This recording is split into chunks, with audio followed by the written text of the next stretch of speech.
বর্ষার ভিতরে আমার নতুন প্রকল্প কাশীপুর হাই স্কুল অ্যান্ড কলেজের পশ্চিম পাশে এয়ারটেল টাওয়ার সড়কের সাথেই মাওলানা আব্দুর রব সাহেবের বাড়ি, পশ্চিম ইছাকাঠি, জেল 13, মৌজা ইছাকাঠি, 29 নং ওয়ার্ড, বিসিসি বরিশাল।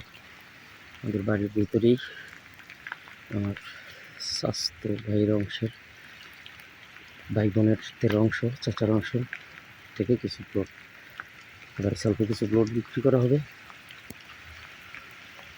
রাস্তাগুলো সব কাটা হবে ইনশাআল্লাহ।